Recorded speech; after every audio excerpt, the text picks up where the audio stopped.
बिस्मिल्लाहिर्रहमानिर्रहीम। The mechanism of chemical reaction. ठीक है, चैप्टर काइनेटिक्स पढ़ रहे हैं और टॉपिक है the mechanism of chemical reaction. तो पहले बेटा मैकेनिज्म की डिफिनेशन करते हैं, फिर आगे चलेंगे। मैकेनिज्म क्या होता है? What is mechanism? मैकेनिज्म बेटा, मैकेनिज्म वो रास्ता होता है जो रिएक्टर यूज करके प्रोडक्ट बनाते हैं। ठीक है, the path that reactant take, the path that reactant takes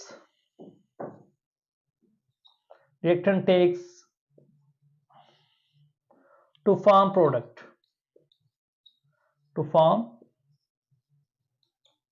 वो रास्ता जो रिएक्टर लेकर प्रोडक्ट बनाते हैं। ठीक है, उसे मैकेनिज्म कहते हैं। मतलब जिस रास्ते से जो रिएक्शन प्रोसीड करता है। ठीक है, तो बेटा मैकेनिज्म, अब आपको पता है कुछ रिएक्शन एलिमेंट्री होते हैं। ठीक है, एलिमेंट्री रिएक्शन वो होते हैं। एलिमेंट्री रिएक्शन की बात करते हैं पहले। ये जनरल इंफॉर्मेशन में आपको दे रहा हूं, एलिमेंट्री रिएक्शंस। बेटा वो रिएक्शन जो एक स्टेप में होते हैं, आप कह सकते हैं single step reaction. Single step reaction जो होते हैं ना, वो एलिमेंट्री रिएक्शन होते हैं। लेकिन जो दूसरी टाइप होती है कॉम्प्लेक्स रिएक्शन, वो रिएक्शन जो एक से ज्यादा स्टेप में होते हैं। टू स्टेप रिएक्शन आप इसे कह सकते हैं, टू स्टेप रिएक्शन। ठीक है, तो हम बात करेंगे two step reaction, complex reaction की। बेटा जो टू स्टेप रिएक्शन होता है ना, इसमें एक स्टेप, जो पहला स्टेप होता है वो स्लो होता है और दूसरा स्टेप जो होता है वो फास्ट होता है। ठीक है, तो हमने इसमें रेट डिटरमिनिंग स्टेप तलाश करना है। तो what is rate determining step? Rate determining step, ये टॉपिक है मैकेनिज्म के बाद।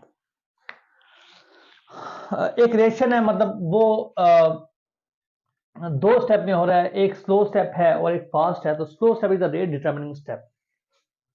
Slow step is the rate determining step. The rate determining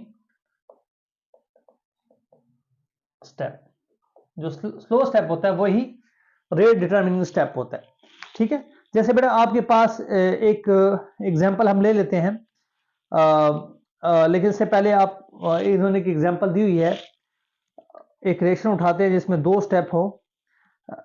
जैसे आपके पास मैं अगर जनरल एग्जांपल दे दूं आपको समझाने के लिए, आपकी बुक में अभी एग्जांपल स्टार्ट नहीं हुई, तो ए ने क्या बनाना है? डी बनाना है। ये सिंगल स्टेप रिएक्शन। अब इसका मैकेनिज्म क्या है? पहले ए ने सी बनाना है। पहले ए क्या बनाएगा? वो बी बनाएगा। ये फास्ट रिएक्शन है। ठीक है, सॉरी पहला स्टेप है, ये स्लो रिएक्शन है। फिर क्या करेगा? फिर बी क्या बना देगा? फिर बी सी बना देगा। ये फास्ट रिएक्शन है।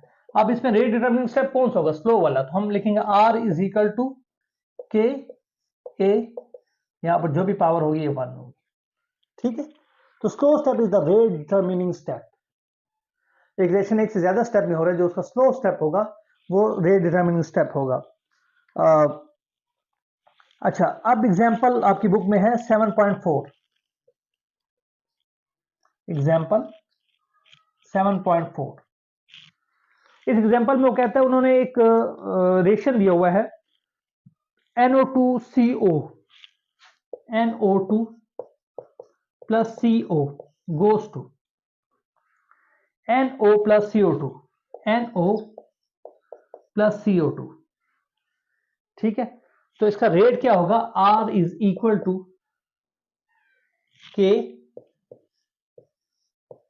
NO2, ठीक है, पावर 2। इसका रेट दिया हुआ है। अब वो कहते हैं कि what information do you get from this about rate determining step. ठीक है, अब इस रेट लॉ से आप क्या इंफॉर्मेशन गेन करते हैं? तो बेटा देखिए, आपने खुद सोचना है पहले। अब ये रेट लॉ में अगर आप देखें तो CO इन्वॉल्व नहीं है। ठीक है, तो मतलब रेट लॉ कुछ और है और यहां पर रिएक्शन कुछ और है, तो मतलब ये कॉम्प्लेक्स रिएक्शन है। ठीक है, तो पहली इंफॉर्मेशन इससे ये हासिल हो रही है कि ये वाला ये 2 स्टेप रिएक्शन है, ठीक है, 2 स्टेप रिएक्शन है, 2 स्टेप रिएक्शन है, ठीक है, 2 स्टेप रिएक्शन,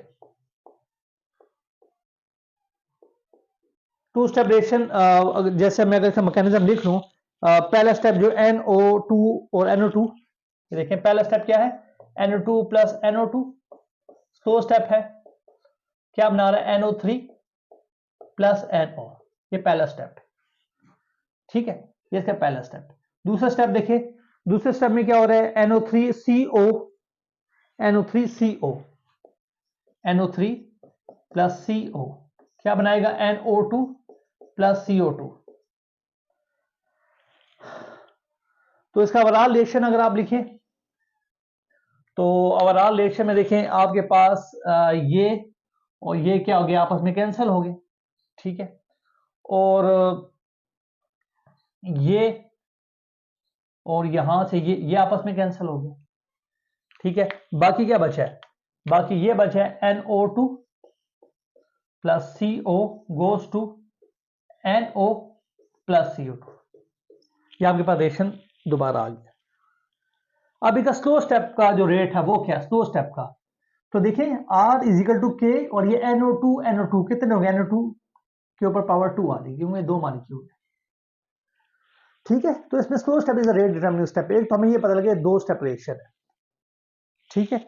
और दूसरी इंफॉर्मेशन हमें इस रेट लॉ से ये मिल रही है कि इसमें जो रेट है वो उस रेट के लिहाज से ये सेकेंड ऑर्डर रिएक्शन शो कर रहा है, NO2 के लिहाज से इसका सेकेंड ऑर्डर रिएक्शन है, और CO के लिहाज से जीरो ऑर्डर रिएक्शन है, ठीक है।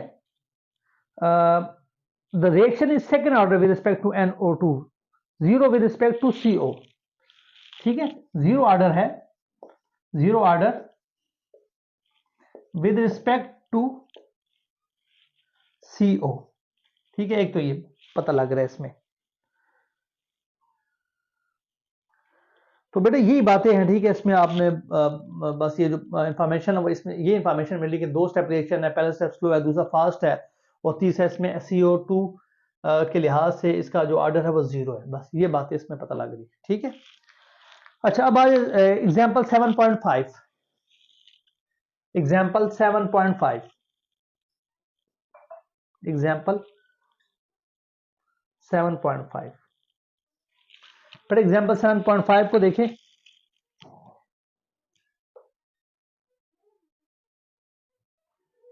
पर एग्जाम्पल 7.5 देखें, इसमें एक इनोडेशन दिया हुआ है 3ClO minus ClO3 minus 2Cl minus, इसका रेट ला दिया हुआ है, और ये सेकेंड ऑर्डर रिएक्शन है, ठीक है, ये सेकेंड ऑर्डर रिएक्शन है, मतलब इसके मुताबिक यहाँ पर 2 आना चाहिए, तो ये कंप्रेस रिएक्शन है, तो इसके स्टेप्स मैंने यहाँ लिख दिए हैं।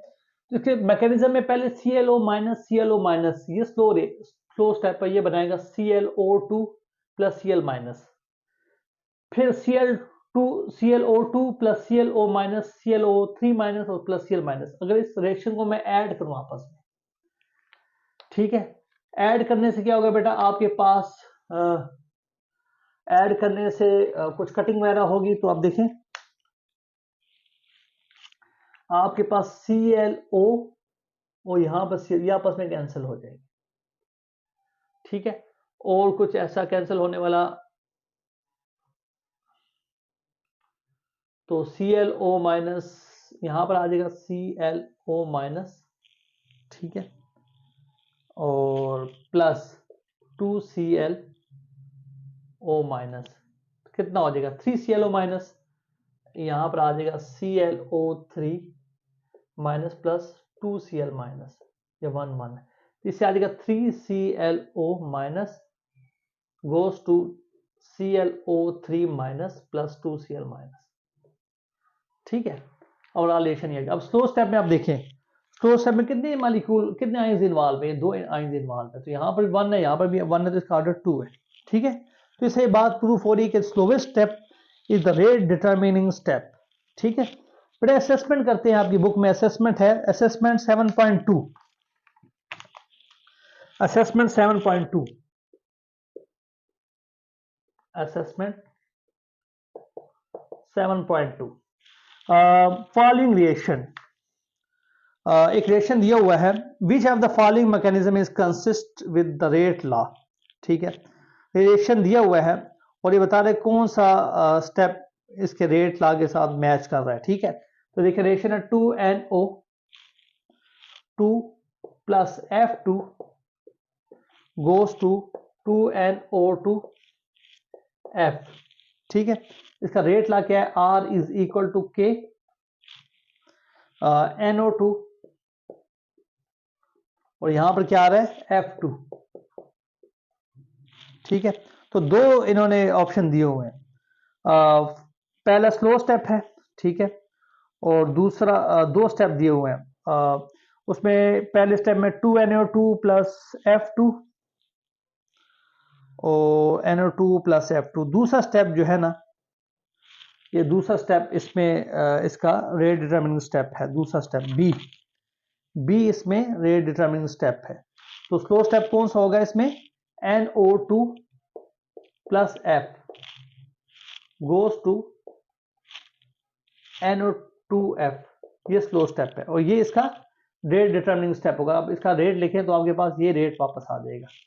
ठीक है, बड़े असेसमेंट में आपने बस यही करना है कि जैसे आपके पास एक और रिएक्शन दिया हुआ है NO2 प्लस F2 गो सी पार्ट, NO2 plus F2 NO2F plus F। ये स्लो स्टेप है। फास्ट स्टेप में आप देखो NO2 प्लस F NO2F बना रहा है, तो slow step is a rate determining step होगा। तो बड़े असेसमेंट में आपने जो स्लो स्टेप है बस उसका रेट आपने लिखना है। ठीक है, इस तरीके से करना है। एग्जाम्पल 7.7 भी ऐसे ही है, इसमें भी आपने क्या करना है, जो स्लो स्टेप होगा वो उसका रेट डिटरमिनिंग स्टेप होगा। तो स्लो स्टेप से ही आपने रेट निकालना है। ठीक है, तो बहुत ही आसान एग्जाम्पल्स हैं ये, आपको आई होप कि ये लेक्चर आपको समझ आया होगा। बस इस लेक्चर में अगर मैं समराइज करूँ तो एक ही बात आपको सीखने में मिलती है कि कोई भी रिएक्शन का दो स्टेप में होता है तो उसके स्लो स्टेप को आपने उठाना है। ठीक है, और जैसे ये स्लो स्टेप है और इसी का रेट आपने लिख देना बस। ठीक है, अगर आपको पेपर में रिएक्शन दिया हुआ हो और दो स्टेप हो तो उसके स्लो स्टेप का आपने रेट लिखना है।